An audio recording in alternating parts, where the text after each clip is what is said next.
Welcome guys. पिछली video में हमने देखा था कि कोरिजन और रेनसीडीटी क्या होता है। कहने का मतलब मेटल से रिलेटेड था। मेटल का क्या हो जाता था, क्षरण हो जाता था, उस पर जंग लग जाता था, उसकी हम बात किए थे। आज हम पढ़ने वाले हैं chemical reaction also classify on the basis of temperature. उसके पहले हमने पढ़ा था types of chemical reaction. Types of chemical reaction हमने देखा था उस रिएक्शन के दौरान क्या कॉम्बिनेशन हो रहा है या डीकम्पोजिशन हो रहा है या डिस्प्लेसमेंट हो रहा है। इस आधार पे हम टाइप्स ऑफ केमिकल रिएक्शन पढ़ते थे। अब हम जो टाइप्स ऑफ केमिकल रिएक्शन पढ़ने वाले हैं वो in the basis of temperature, मतलब ताप के आधार पे हम क्या करेंगे, केमिकल रिएक्शन को क्या करते हैं, क्लासीफाई करते हैं। जब भी हम ताप के या टेम्परेचर के आधार पे केमिकल रिएक्शन को क्लासीफाई करेंगे वो दो प्रकार का होगा। पहला हमारा होगा एंडोथर्मिक या एक्सोथर्मिक हम बोले तो दूसरा हमारा क्या होगा, एंडोथर्मिक। कहने का मतलब आप देख रहे होंगे पहला टाइप हमारा क्या है, एक्सोथर्मिक केमिकल रिएक्शन या एक्सोथर्मिक रिएक्शन हम बोले। दूसरा हमारा है एंडोथर्मिक केमिकल रिएक्शन या उसी को हम क्या बोले, एंडोथर्मिक रिएक्शन के नाम से जानते हैं।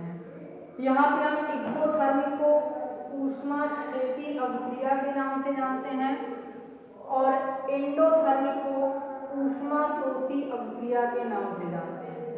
इसके नाम से ही पता चल रहा होगा इस रिएक्शन के दौरान क्या होना है, क्योंकि आपको पहले ही बताया गया है टाइप ऑफ केमिकल रिएक्शन किसके आधार पर पढ़ रहे हैं, टेम्परेचर। मतलब यहाँ पे टेम्परेचर में क्या होगी, चेंजिंग होगी, कम या ज़्यादा होगा। उस आधार पे हम बताएंगे कि यह रिएक्शन हमारा एंडोथर्मिक है या क्या है, एक्सोथर्मिक है। एक्सो अगर हम बात करते हैं तो यहाँ से आपको पता चल रहा होगा यहाँ पे हीट क्या होगी, रिलीज करेगी। एक्सो मतलब क्या होता है, रिलीज करना, और थर्मिक कहने का मतलब है एक हीट से रिलेटेड है। कहने का मतलब एक ऐसी केमिकल रिएक्शन जिसमें हीट क्या करे, रिलीज करे, बाहर निकले। तो ऐसी ही केमिकल रिएक्शन को हम क्या नाम देते हैं, एक्सोथर्मिक केमिकल रिएक्शन या ऊष्माक्षेपी अभिक्रिया बोलते हैं। जैसे मान लीजिए हमारा कोई एक रिएक्टेंट है, सपोज करते हैं R है, अगर वो कन्वर्ट होता है या चेंज होता है, प्रोडक्ट सपोज करते हैं P है, ये हमारा अभिकारक या रिएक्टेंट इसको बोलते हैं। ये हमारा प्रोडक्ट या हमारा क्या होता है, उत्पाद होता है। जब भी रिएक्टेंट से प्रोडक्ट का फॉर्मेशन होता है तो टेम्परेचर में चेंजिंग आती है।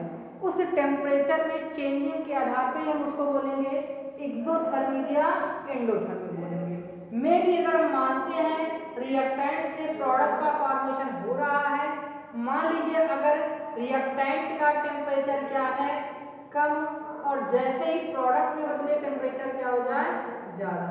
मतलब यहाँ टेम्परेचर लो हो, यहाँ टेम्परेचर क्या हो जाए, हाई हो जाए। तो टेम्परेचर हाई होने का क्या मतलब है, टेम्परेचर हाई होने का मतलब है एनर्जी क्या कर रही है, और रिलीज करेगी। और जब भी एनर्जी रिलीज करेगा तो प्रोडक्ट का टेम्परेचर क्या हो जाएगा, बढ़ जाएगा।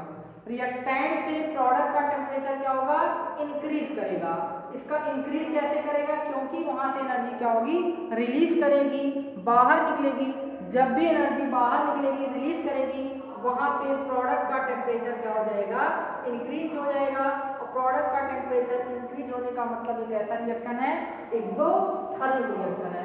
इस रिएक्शन के दौरान आप देखिएगा एक एग्जांपल, हम बर्निंग ऑफ नेचुरल गैस, हम मीथेन CH4 को क्या बोलते हैं, नेचुरल गैस बोलते हैं। इस नेचुरल गैस को जब हम बर्न करेंगे, मतलब जलाएंगे, तो यहाँ पे होगा क्या, O2 के साथ इसका क्या होगा, रिएक्शन होगा और फॉर्मेशन होगा CO2 और H2O का। यहाँ पे जो H2O है ये लिक्विड के फॉर्म में नहीं पाई जाती है। H2O किसके फॉर्म में होगा, गैस के फॉर्म में। कहने का मतलब ये वेपर फॉर्म में होता है। और यहाँ पर क्या होता है, हीट क्या करती है, रिलीज करती है।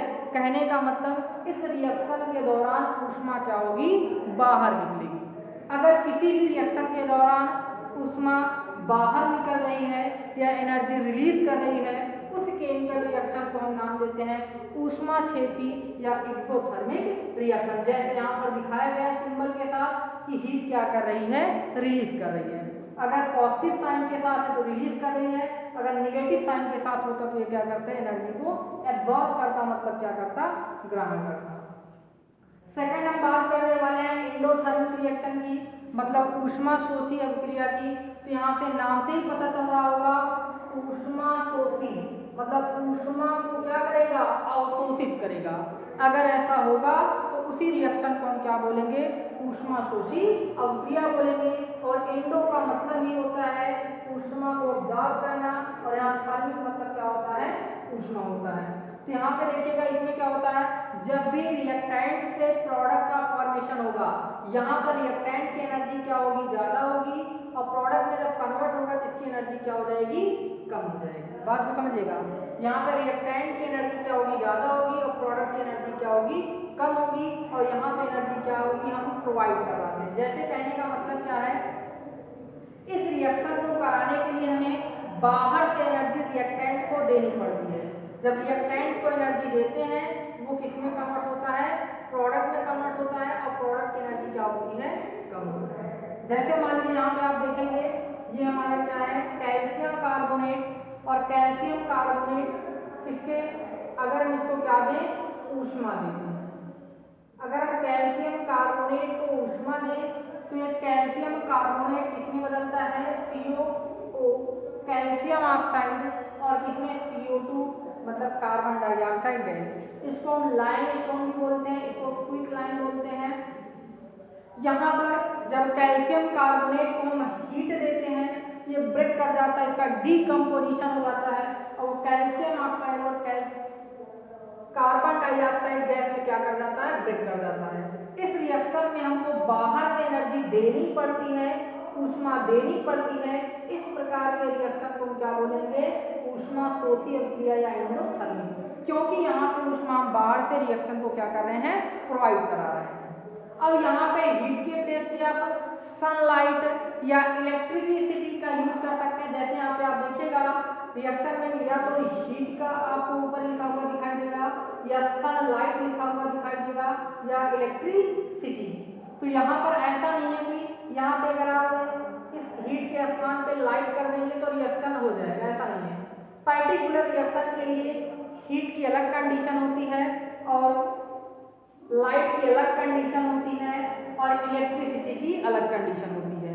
कहने का मतलब चाहे आप हीट प्रोवाइड करेंगे तब भी एनर्जी क्या करेंगे, रिएक्टेंट को प्रोवाइड करेंगे, मतलब रिएक्टेंट को ऊर्जा देंगे। अगर हम लाइट करेंगे फिर भी ऊर्जा देते हैं, और इलेक्ट्रिसिटी कर देते हैं फिर भी क्या करते हैं, रिएक्टेंट को एनर्जी प्रोवाइड करते हैं। तीनों की अलग अलग केस है। कहने का मतलब इन तीनों का अगर यूज करके हम रिएक्टेंट से प्रोडक्ट का फॉर्मेशन कर रहे हैं तो ऐसे ही रिएक्शन को क्या बोलेंगे, एंडोथर्मिक। कहने का मतलब एक ऐसी रासायनिक अभिक्रिया जिसमें हमें रिएक्टेंट को प्रोडक्ट में बदलने के लिए बाहर से ऊर्जा देनी पड़ती है, या बाहर से ऊर्जा को क्या करता है, अवशोषित करता है। मतलब जो बाहर से एनर्जी हम देते हैं उस एनर्जी को क्या करता है, एब्जॉर्ब करता है, ग्रहण करता है। तो ऐसी रिएक्शन को क्या बोलते हैं, ऊष्मा शोषी अभिक्रिया या एंडोथर्मिक रिएक्शन। जैसे इसका दूसरा एग्जाम्पल आप देखिएगा, यहाँ पे हम किसका यूज किए हैं, सनलाइट का यूज किए हैं। ऐसा नहीं है कि आप यहाँ पे हीट का प्रयोग करेंगे तब भी ये इसमें कन्वर्ट हो जाएगा, ऐसा नहीं होगा। तो यहाँ से अगर ये इसमें कन्वर्ट होगा तो आप हीट का यूज करेंगे तो नहीं कन्वर्ट होगा, अगर आप इलेक्ट्रिसिटी का यूज करेंगे तो नहीं कन्वर्ट होगा। अगर आप क्या कहते हैं, कहने का मतलब सनलाइट का यूज करेंगे तब ये रिएक्टेंट इसमें कन्वर्ट हो जाएगा, प्रोडक्ट में कन्वर्ट हो जाएगा। कहने का मतलब स्पेसिफिक रिएक्शन होता है, हर एक रिएक्शन की कंडीशन होती है कि उसमें हम हीट प्रोवाइड करेंगे या इलेक्ट्रिसिटी प्रोवाइड करेंगे या सनलाइट प्रोवाइड करेंगे।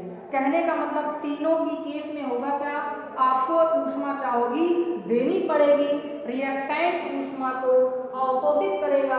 अगर ऐसा होगा तो इस प्रकार के रिएक्शन को हम क्या बोलते हैं, एंडोथर्मिक रिएक्शन बोलते हैं। तो एक बात समझिएगा, एक्सोथर्मिक में एनर्जी रिलीज करती है, एंडोथर्मिक में एनर्जी देनी पड़ती है सिस्टम को।